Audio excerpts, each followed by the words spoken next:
All right. Well, welcome, Kyla. I'm so thankful that you agreed to come on this call. So, hi. Hello. So, Kyla, we connected because your mom mentioned in our group that you've written a book about cooking. And I was super excited that a 14-year-old can not only write a full book in today's day and age, but also about cooking. So the word needs to get out, and people need to know that it's possible. So before we go ahead, just introduce yourself a little bit. Tell us whereabouts you are and whatever you want to do to introduce yourself. Um, my name is Kyla, and I'm 14 years old. I've been cooking for basically as long as I can remember, or harvesting stuff in our garden, and I really enjoyed it. I wanted to share that knowledge with other people, and that's how I got the idea to write the cookbook. It mostly has simple recipes for people who are just starting out, but I like to cook much more complicated things as well. Wow. Okay. So can you show us the book first? Yeah, I'm sure you have it with Yeah, you and put yeah, it you could. propped up. I have the copy here. Yeah. Oh my God. Maybe next to the Wow. And lemon. it's in hardcover, right? Um, Yeah. Yeah. Hardcover. it's soft cover, Soft but cover, hardcover. Yeah. So okay, wonderful. And okay, so tell us a few of the recipes, like your favorite recipes in there. that's kind of hard. For like the sweet things, my favorite is the scone recipe. I love making it with berries and lemon. Hmm. And Okay. then my favorite savory recipe is probably the mini quiches. I really like Say that the again. Mint what? mini quiches. They're Mint like tea? little Sorry, it's like not clear. um mini quiches. Mini quiche. Okay, got it. Okay, awesome. Wow. And how do you keep them healthy? Like, what would be the difference between what people would cook using your recipe compared to if they were to buy these things from the store? We make everything from scratch, so we know what ingredients goes into it. Hmm. We also like using stuff from our backyard, whether it's kale or spinach. So we include some greens and vegetables or fruits in there. Mm. Yeah, so that's a huge difference. And plus the cost, right? Yeah. Save money. And I think so. Well, obviously from the backyard you would get only in summer. And what's your strategy for making sure your ingredients are healthy even when we're not growing food? A lot of the time we would harvest all the kale we have, and if we have Mm, extra, we freeze it for the winter. yeah. It's still good to use in baking if it's frozen. And Mm, we also support local farms, mm, so they would also have a supply of yeah. whether it's frozen stuff or things they have in a greenhouse. Yeah. Yeah. Oh my God. Okay, so now you're going to have to tell me, so what do you eat for breakfast every day? Is it something you cook yourself, or is your mom making a regular breakfast, or uh Um, yeah. Most of the time, my mom makes my breakfast for me. Mm-hmm. We have chickens in the backyard, Okay. so I eat a lot of eggs, and I like um, pickled stuff. So whether it's sauerkraut or kimchi, Ah, I usually eat that along with avocado, okay. and that's like the breakfast I have most often. So you eat an egg. How do you like to eat your egg? Um, I'd say mostly over easy, but I'd eat it almost anyway. Okay, so an egg with some avocado. Do you eat it with bread, or you don't avoid, or you don't eat bread? Do you? Sometimes I have bread with it, but a lot of times I get back from swimming, which is in the morning, so we need to go fast and Mm-hmm. don't do the bread. Okay, so okay, because a lot of people either eat very unhealthy breakfast like cereals and like usually kids when I was working in the schools, kids would have just had Cheerios and milk, and that's not even filling. Or sometimes people just don't eat anything, or they're very confused about what's a healthy breakfast. So is that your breakfast even on the weekend, or do you do something different? On the weekend, when we have more time, sometimes we make, whether it's potatoes or we have leftovers from dinner, whether it's like we had moussaka yesterday, and that was, Moussaka? What did you say? Mus yeah, moussaka. You'll So have to tell me, okay, what's the recipe now? Let's get real.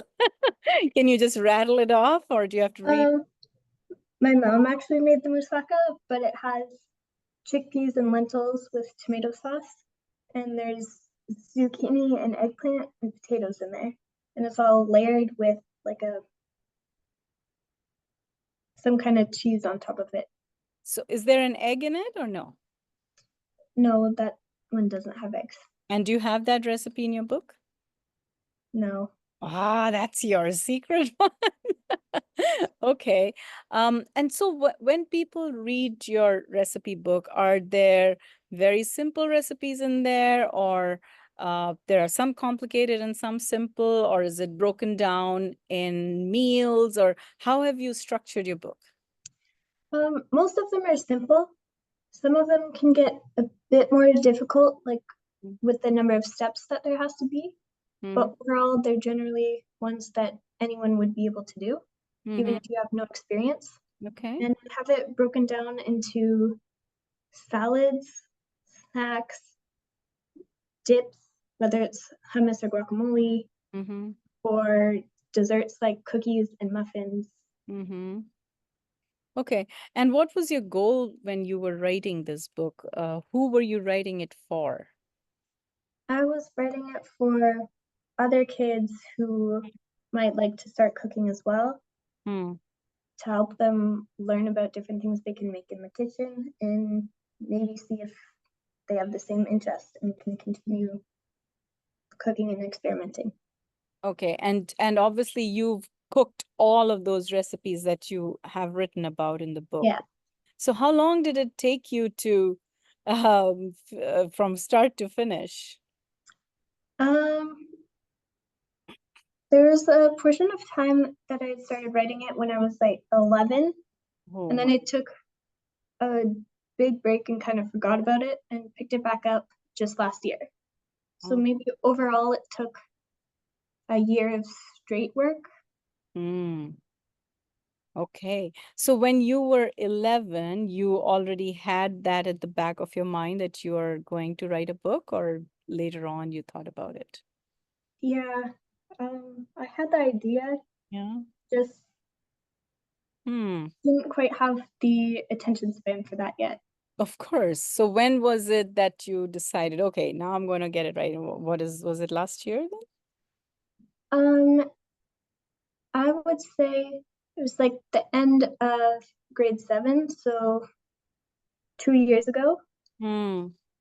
I had started writing it again because I had a bunch of time. I was homeschooled and my Yeah. mom was teaching me.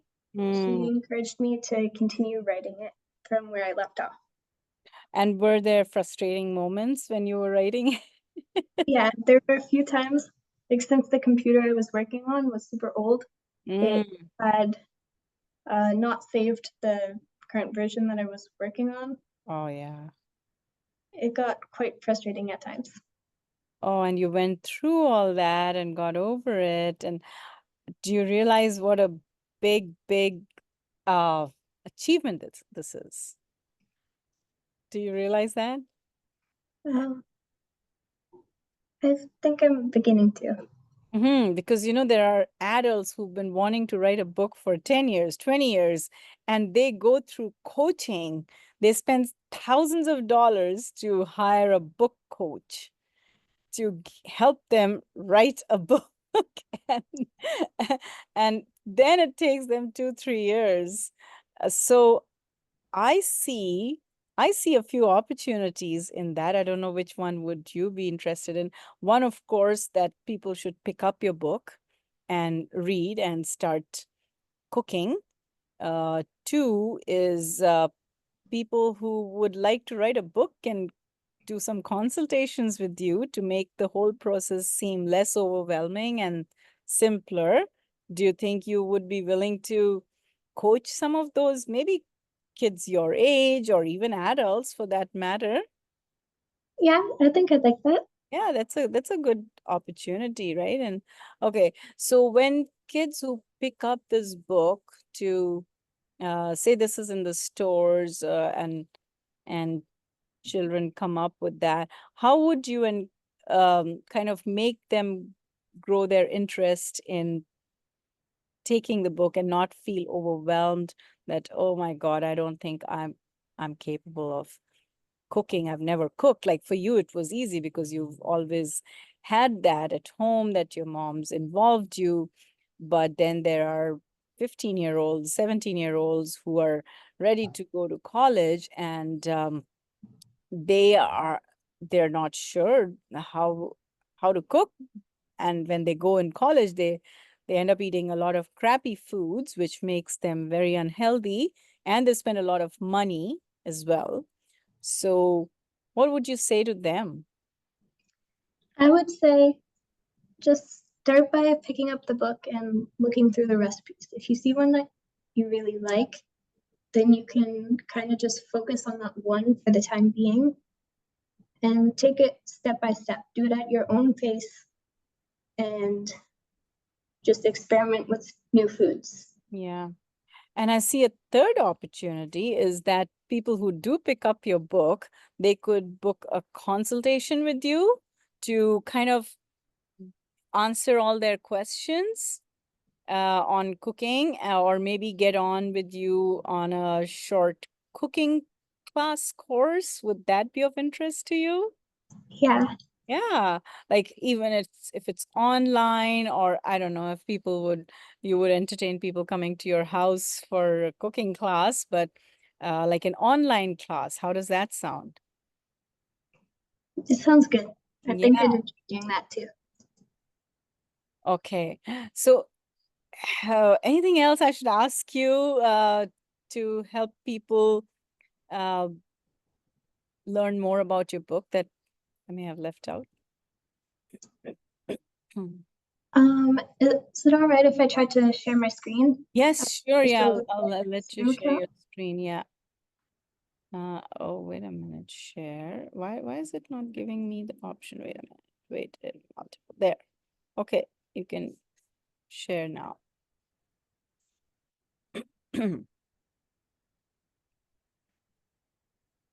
So Wow. here is my Instagram account. Ooh, I made it to post other recipes that I've been trying out. yeah. So if you go down here, I have a picture of my cookbooks so people know what it looks like. Yeah. Yeah. Oh, wow. I love your pictures. And you've taken all those pictures yourself? Um, yeah, some of them were pictures that my mom took of me cooking. Well, very, very professional. Ooh, I like that. Is that yogurt parfait on the right? Um, that is a trifle. So it's like a layer of cake Uh-huh. and whipped cream or lemon curd and fruit. Wow. How long does that take to cook something like that or prepare something like that? Um, the cake would take around 45 minutes to an hour. The Mm, lemon curd, maybe 15 minutes, and the whipped cream, 5. And then mm. you kind of just throw it all together. Yeah, yeah. Which one is the easiest, quickest one here? Um, I would say this one here. Yeah. It's like a tomato sauce Mm. with different spices and cashews, and it tastes super good. Sometimes I have that on eggs for breakfast too. It's like a hummus or something. Do you put in some chickpeas in it? Or It's more like a pureed tomato paste. So you fry up onions and spices and then add tomato sauce. mm-hmm. And once you blend that up, you can put it on anything really. Right. And do you have to cook that at all, or no, it's just raw stuff? Uh, you cook it on the frying pan, so it doesn't have to go in the oven. Okay. Just fry the onions so those aren't raw. Yeah, and sometimes like I know I read a recipe, but I don't always follow it. I kind of get a sense of, okay, this is going in, and then I put in my own stuff. So just by what you're telling me, I'm thinking, oh yeah, that's a great idea. You know what I would do is I would take some of the fresh tomatoes that I get from my garden, and I would add some maybe chickpeas to it. You know, I soak my chickpeas overnight, and I would add a little garlic, some onions, black pepper, turmeric, salt, and just blend it all up and thicken it. I wouldn't even cook it probably, and just keep it thick, either with sweet potato or with chickpeas. Yeah, that sounds really good. You think that would work? Yeah. Yeah. Okay. Because I use I keep sweet potatoes roasted. You know, most of the times I keep roasted sweet potatoes in the fridge, and I use that to thicken things up. Do you do something like that? Um, yeah, there's many things that you can Yeah. do to thicken Yeah. stuff. Yeah. So, an example of the tomato sauce, if you just chug a few cashews in there, then Mm, that helps make it creamier and yeah. slightly thicker. Yeah. Yeah. So Yeah. that's one. And when you were writing the book, did you have any kind of thought in the back of your mind that these would be recipes for people who are trying to lose weight? Or you obviously don't have that problem, but did you ever think that, well, people who want to lose weight, they should be eating less fat, so maybe I'll include some low in fat recipes? Um, I don't think that was my original thought, but I'm sure it will work the same. I feel like if you're trying to lose weight, you mostly want to avoid sugar as well. So Yes, of course. Yeah. these, most of them don't include sugar, but the desserts have less sugar than if you were to buy them from the store or bakery. Yeah, of course. Yeah. Oh my God, this looks amazing. So your Instagram page is kids dot in dot the in the dot kitchen. Okay. I'm definitely going to follow you. And where can people go to buy your book? Um, I did have a Shopify account set up, Mm-hmm. but it's not running at the moment. Mm-hmm. So you could either email me, I think through the The Instagram follow. account. Okay, yeah, yeah, yeah. People can follow you over there. And also, have you put it on Amazon or no? Not yet, but that's something that I should look at. And what is the price of the book? It's $25 per book. Very nice. So do you remember how many recipes you have in there? I have, I think, around 30 recipes. Wow, that's amazing. Less than $1 per recipe. That's great. Oh goodness. So I'm so curious, and I'm like, and I'm I'm inspired because I've been thinking of writing a book, and I even gave up that idea. So I think I'm going to hop on as your client to help me write a book about community gardens. So maybe we can talk a little bit about what all do you grow in your garden, and are you part of that activity too at home? Um, I definitely like harvesting things from the garden. Mm, And recently I started up my own herb garden, but I'm not the best at weeding it. of course. Who So won't? sometimes there's just a bunch of random plants that you can find there. Well, we know that weeds are also part of nature, and you know Yeah. what we call dandelions as a weed. We know it's so medicinal. Like every part of dandelion is good for our body. So, and even purslane, you know, sometimes purslane just grows, and we think Yeah. it's something to be pulled off. And so do you have good recipes for dandelion and purslane, like those medicinal kind of recipes, or maybe in future? Um, I'm actually thinking of writing a sequel to this one. That's going to be more of the wild herbs Oh, and plants you can find hmm. growing randomly. That'll be amazing. And definitely in that, I would be highly interested if you could include a section on, the weeds and the medicinal properties of some of these, especially like dandelions. If people can stop, chemical fertilizing their lawns, then they could actually pull out those dandelions. And if they have your recipes, they could just go and wash it up nicely. So, one thing that I would request you for your next book is that include a lot of recipes for dandelions, and also show people how to make sure that this is a good dandelion, because there's so many varieties, right? There's the thorny ones. I don't think we need to eat those. It's really hard to pick those. Uh, Yeah. yeah. So, I mean, I'm sure you already have a lot of research and understanding on that. So, definitely, I encourage you to include that, because most people probably don't even understand which ones to pick and how to find out. So, I don't know if it'll go beyond the scope of your book, but uh, since you have that knowledge, so I would encourage you to keep sharing it in some format. And anything else you would like to say to people so that they rush and go get your book?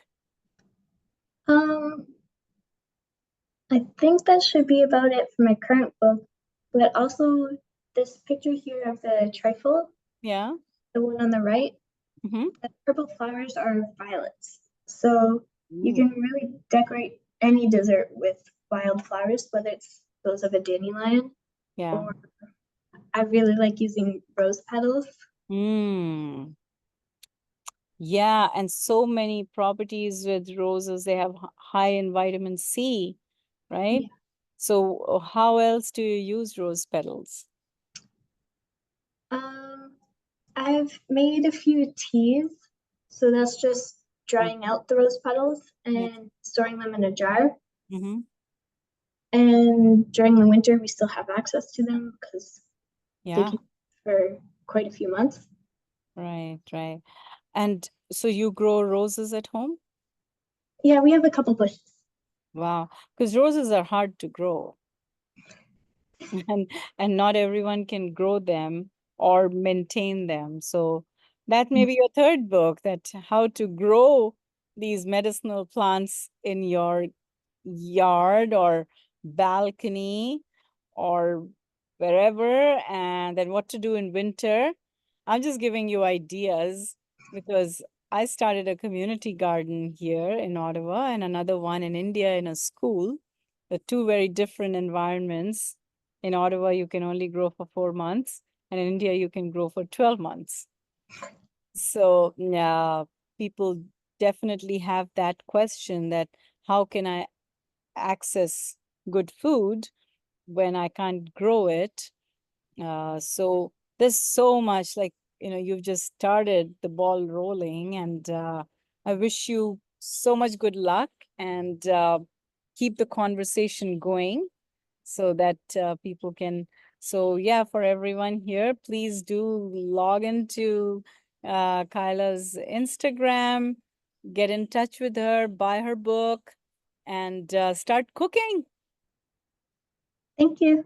Yeah, thanks, Kyla, for coming on. And we will be doing another few sessions to as a sequel to, maybe questions will come up, or you'll have some other thoughts that you want to share. And we do want people to get involved in this new movement of eating healthy and not buying store-bought, you know, processed food, so we can all. And have you seen any benefits in your own health? Uh, I don't know if you were ever eating out more and then you've started eating less out, but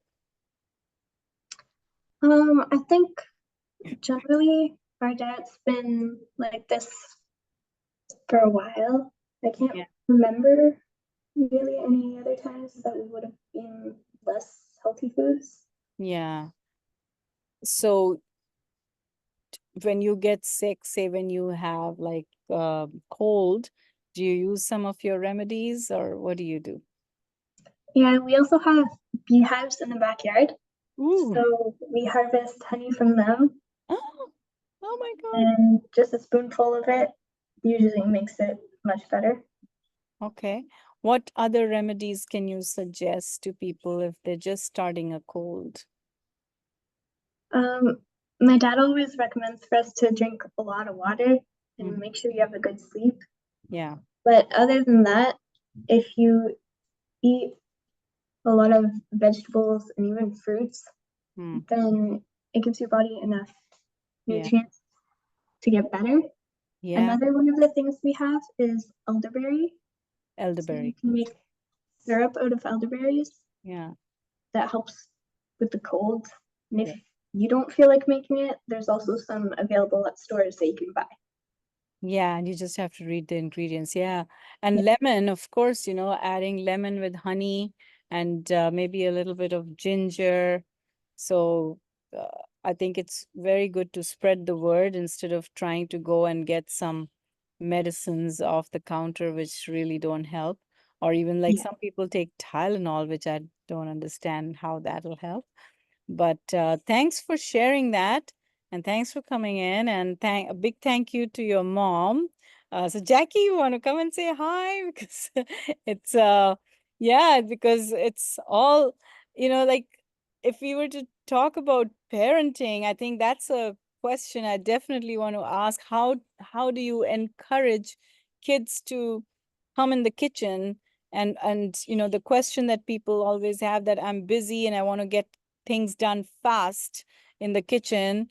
How did you do all this while kids were growing up and involve them in the kitchen?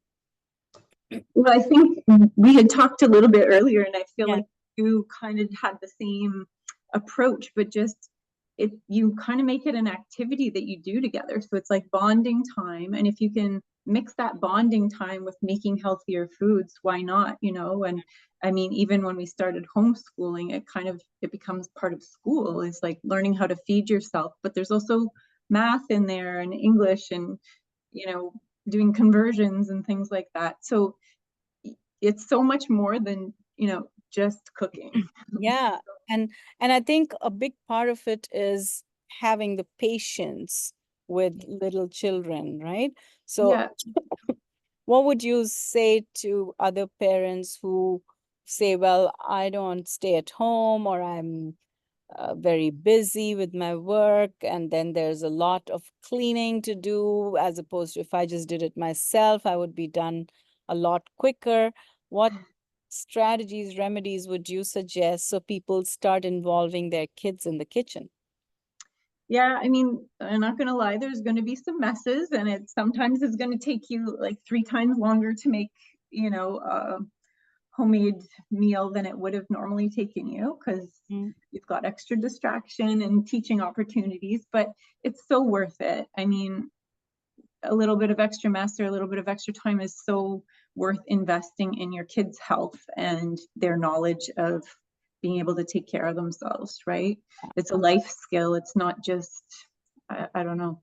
So I try to look at it that way, but definitely, I mean, in these days, people are very overcommitted and just busy, right? But just make the time, even if it's just, once a week or something, or just starting to get into the routine of preparing something together where there's just the salad part or whatever, but Yeah. get the kids involved in whatever way you can. Yeah. Yeah. Make it a priority to just help get the kids in the kitchen, as opposed to everyone's on their devices and then the mom or the dad is just Yeah. doing it alone. And Yeah. once you get it in the routine, I think it all blends in, Mm-hmm. right? Yeah. And I definitely do second that idea, even if it's once a week, because I know when my son was little, and I was studying and I was working and he was going to the daycare, and and I was a new immigrant to Canada at that time, but I always used the weekend to, I mean, of course, it's like now 18, 19 years ago that I was doing that. But we didn't have the distraction of cell phones at that time. But Right. I Yeah. would have him sit on the counter with me, you know. So even if I was cooking rice, then at least I'm talking to him. And, Yeah.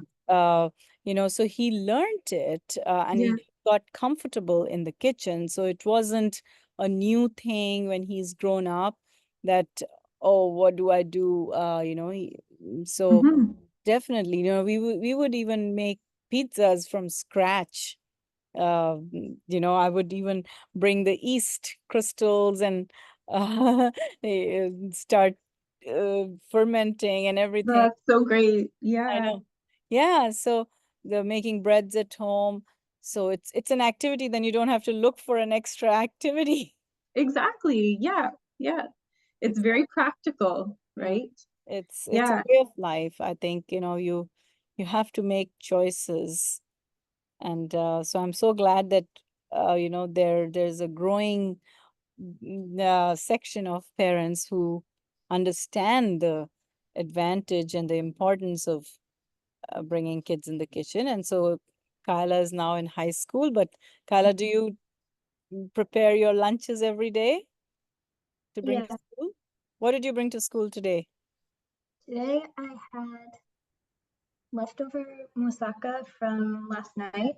Mm. I had a homemade chocolate zucchini muffin Ooh. and some vegetables along with a kimchi dip. Wow. Okay. So now I'm a little curious and I'm going over. So when you bring all these things to school, do your friends get curious or they don't care? Um, Back in elementary school, there was definitely a few people who were surprised at what I brought to school. We got notes home from the teacher literally to be like, wow, like what do you put in Kyla's lunch? And I'm like, she packs it, you know, but there would be like a seaweed and just stuff that I think a lot of kids weren't eating at the Yeah. time. And Yeah. and I think maybe more kids are now, but the kids would just look at her lunch and just say, what is that stuff? I know, I know. So now in high school, kids are so busy with their cell phones, probably they don't even notice, eh? Um, there's been a new rule put in place that makes it so you can't have your cell phones out. Can you be a little louder? I couldn't hear what you said. Sorry. Yeah. There's a new rule that the schools have Yeah. to make sure kids aren't on their phones when they're supposed to be learning. Okay. So that definitely encourages them to put it away a bit more. Hmm. I think maybe they're just more used to it or are better at accepting that other people eat differently. Okay. Okay. So, but you're not allowed to share with anybody your food, right? Um, I think in high school you're It's able to share if uh-huh. you wanted to try it. And have your friends asked for trying? Not yet. Okay. And are you surprised when you see other children bringing food, which is way different from what you're bringing?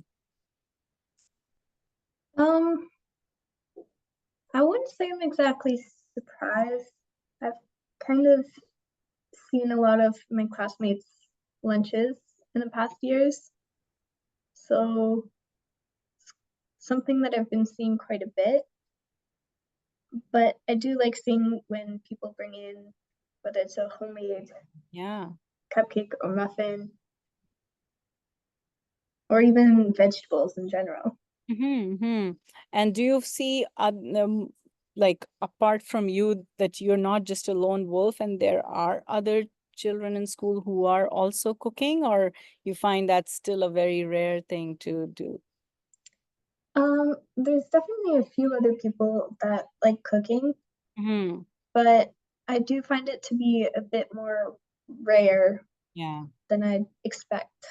right. And do people know in your school that you've written a book? Um, a few of them, The but teacher know? not yet. No. I would say not at this school, but so because she just started high school, it's a whole new group and it's a big school. But at your old school, so when she published the book, she was still in grade 8. Okay. And what they put a copy of it in the library. And Kyla also started, I don't think you said it, but she started a baking program too at the school. So they hadn't had that there. They had this little kitchen that nobody ever used. And Kyla and her grade 8 teacher together like worked and got all the equipment that they needed and raised money for ingredients and all this stuff. Sorry, I'm telling your stuff. So you had kids coming in to learn baking with you? Yeah, it was my whole class. I set it up for the grade 7-8 French immersion class. And once a week, we'd send a group of 5 people down to the kitchen who would then make a dessert that they thought they would like and share it with the whole class. Wow, that is so good. So are they still continuing that program, or they had to stop because they couldn't find another baker like you? My brother is now at the school, so I'm hoping that it will still continue through him, but we need to get a bit of fundraising for that program first. Yeah. I would definitely encourage you to go and share this book with your new school and with a note to the principal and share the success it had in your previous school, like write a little letter and show them that this is what we did over there and see what response you get. Very good idea. Yeah. So the more we shared with, I don't think you should be hiding it, or you should be feeling like, oh my God, people might think this, that, and the other. But the world literally needs this, and you need more kids your age joining you in the kitchen and growing up cooking rather than buying from the store. So it's not just that you've written a book, but it's an impact that you can make in the society. So I would say don't think about it as whether people will accept it or not, but it's like a mission that you you have to join hands, with your parents, with other people like me. We're doing this isolated and we need to bring awareness. So we have to get out of our comfort zone and talk more about it. Okay, so will you take up that challenge? Yeah. All right, because we want more kids in the kitchen. Right? All right. Well, thank you so much. Big high five to you. And thanks to Jackie for helping this whole cause and bringing All us. Kyla. And we'll post when we are doing the next call like this. And maybe we can have people come on the call and talk ask live questions. All right. Well, Yeah. thanks, Thanks so Kyla. much for the opportunity. Oh, well, it's my pleasure. So I'm just gonna wait, just give me a second. I'm just gonna stop the recording.